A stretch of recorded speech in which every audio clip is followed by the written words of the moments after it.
Hi there. Can we talk about Mandy?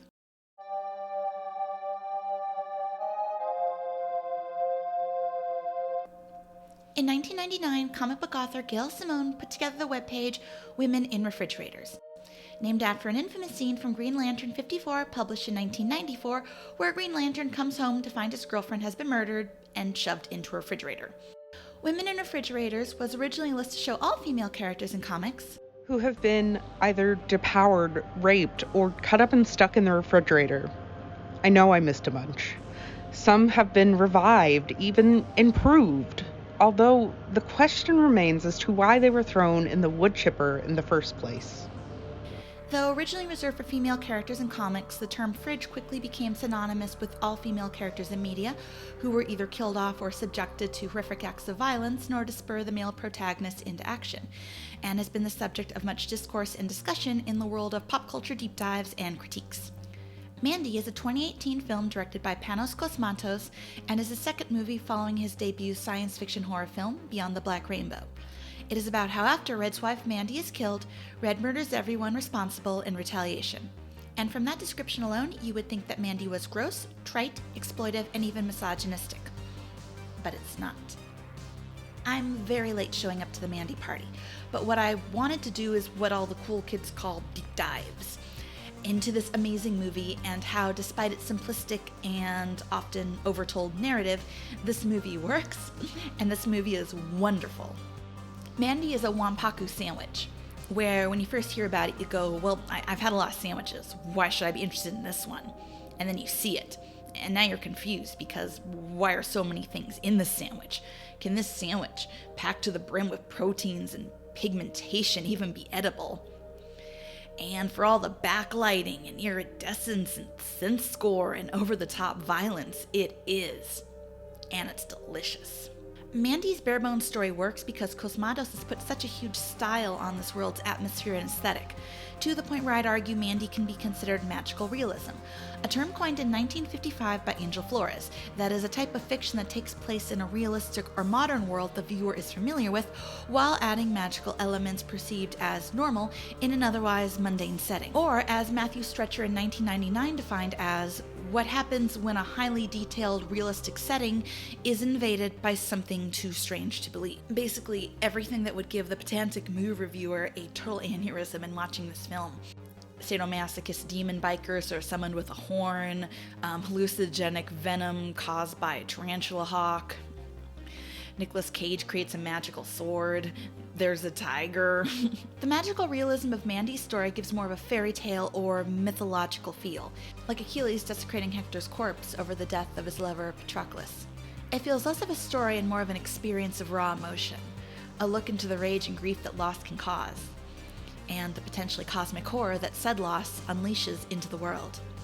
This lack of storytelling also means that we as the audience are less worried about the plot, background, and smaller details. We never learn how Red and Mandy meet, or how long they've been together, or the details of why they're living in a secluded cabin in the Pacific Northwest. There are hints to Mandy having experienced childhood trauma, and because the movie takes place in 1983, it's not unreasonable to think Red might have been drafted in Vietnam. But most of the moments we see of Red and Mandy together are quiet, mundane acts and playful in-jokes. We don't need to know that Red was an infamous assassin or a mild-mannered salaryman who wouldn't hurt a fly until Mandy's death pushed him to the edge, because Cosmatos is more interested in focusing on the mood and the emotions of their dynamic. Also, I love Andrea Riseborough's appearance in this film. It's easy to make a soon-be-dead wife look like a supermodel or some angelic figure. Mandy looks like someone you'd see on the street with only her black eye and scar to give her just a hint of being a primordial or cosmic entity, and the only thing that's holding Red's life together, and how it's utterly ripped apart both literally and figuratively when she's killed. Cosmatos said he set Mandy in the 1980s out of childhood nostalgia, but one of the earliest scenes in the film is Red turning on the radio to hear then-President Ronald Reagan's speech condemning pornography. While evangelicals unconditionally now back right-wing candidates, it's important to understand that until the 1980s, the evangelical community was not active in politics, let alone voting. Ronald Reagan defeated Jimmy Carter in 1980 with support from 2/3 white evangelical voters and the moral majority. an evangelical group founded 1 year earlier with an emphasis on traditional family values, the eradication of homosexuality and abortion, mandatory prayer in public schools, and the conversion of Jews and other non-Christians to Christianity. The Children of the New Dawn emphasize this with its demand of subservient women and its belief that their leader is a prophet, similar to the Branch Davidians, Fundamentalist Church of Jesus Christ of Latter-day Saints, and of course the Manson family, with Linus Roach playing their titular cult leader, Jeremiah Sand. Jeremiah Sand is perfectly written as an all-around awful human being. Even about the whole Jesus freak cult, we are introduced to him as a man who is arrogant, verbally abusive, and entitled. There's something I love about showing male villains as entitled and possessive, only seeing other people as instruments in getting what they want, be it superficial items or pleasures. It's the same reason I loved Ewan McGregor's performance so much as Roman Sionis in Birds of Prey. It's not just that he's a sadist who peels off faces, it's that he's a man who enjoys control and abuse he can heap onto other people. Few of us will ever meet a failed folk singer who now leads a New Age cult, but many of us will unfortunately meet people with that same controlling and manipulative nature. This quote was used for half the reviews and pieces on Mandy, but it's worth repeating because it's so true. Margaret Atwood once wrote, "Men are afraid that women will laugh at them. Women are afraid that men will kill them." And this is tragically, literally what happens. Jeremiah Sand abducts Mandy, drugs her, and attempts to woo her. But all Mandy sees is this shitty singer-songwriter, pathetically thinking he has any form of swagger or charisma. And her mocking of him brings out the pathetic and insecure man he really is. And Jeremiah Sand retaliates for the slight by having her burned alive in front of Red. Women experiencing violence, both physical and sexual, is sadly so commonplace in real life that it's easy and understandable to become uncomfortable with these scenes in films of women being subjected to graphic depictions of this act. And for such a simplistic story, it says a lot that Mandy's death isn't shown. There's no final moments of her in agony, where spared a graphic and gruesome death. The scene is edited so we don't even hear her cries of pain. It's so important in the final moments we see Mandy alive, it's her laughing at this pathetic man, because Mandy's own confidence is such a strong aspect of the woman she is. Despite her death, Cosmatos doesn't wish to make Mandy a victim, so much as an event.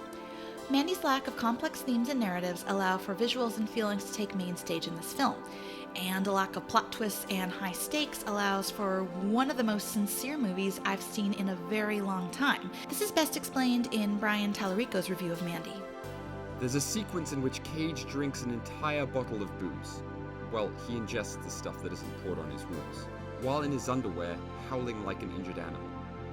It's going to be gift and mocked, but it's actually a great bit of acting, conveying a man not just mourning or in grief, but literally destroyed. But this never happened.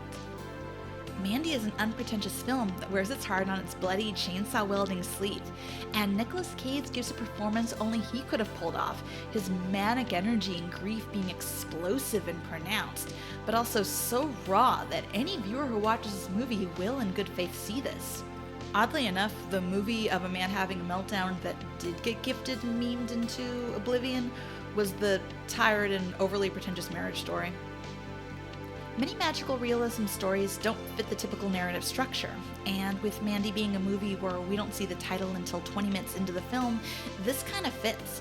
It feels clearly divided up into two halves, the first establishing Mandy and Red, and the second being Red's rampage through both the Black Skulls and the Children of the New Dawn, like an Old Testament god.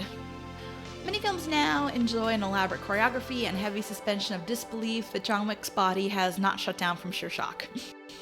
The fights in Mandy almost act as an inverse to this, where Red's grief is so great and his wrath so deep that we are completely convinced that his rage and the bad LSD he ingested is the only thing that's powering him. Many of the murders are exciting and brutal, but there's a pure catharticness in finally, as Red corners Jeremiah Sand, he is reduced to the pathetic joke of a man Mandy always saw him as, begging for his life before he's obliterated. I don't think there is anything wrong in addressing tropes in films that emphasize or even normalize violence to women or other marginalized groups. And I think that a movie can still be good in spite of this. There's a huge push now to condemn or dismiss movies that feature violence against women or sometimes have no women in them at all. But I think while representation is important in media, it's throwing the baby out with the bathwater not to examine these movies and appreciate the storytelling, feelings, and visual beauty that they bring. It's easy to read a brief summary of Mandy and dismiss it as exploitation or man pain. "You kill man's wife, but surprise, he now kill you," is intensely overdone. And there's so much to be said with how Mandy is able to elevate this trope into something new. And I'd be interested in finding other new movies based on Tyra tropes that are able to elevate themselves in a way Mandy does.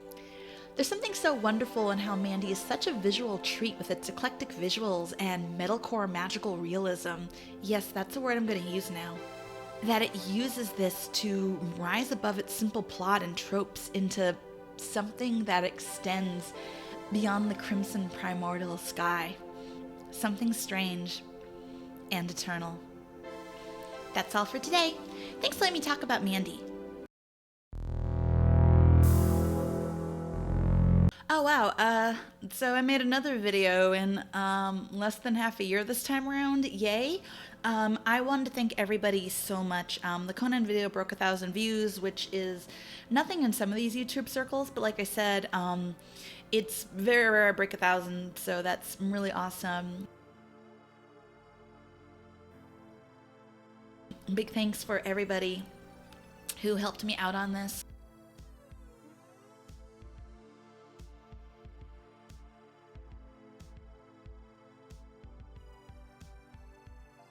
That I got a lot of support. I was able to get Final Cut, a real editing tool. I really wanted to put something together and just really show that, you know, I was doing this, and I'm maybe not regularly committed to it, but like I said, I do love making these things, and like I said, I really wanted to talk about like more shit, I guess. Oh.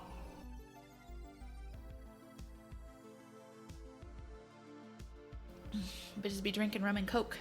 It's me. I'm bitches. Like I said, best thing you can do is share these videos around. Please share, subscribe. Like I said, keep checking me out on Struggle Session and Ape Tour Theory as well. And thank you so much for watching this. It means a lot, and thank you. All right, y'all, take care. Be safe. Bye.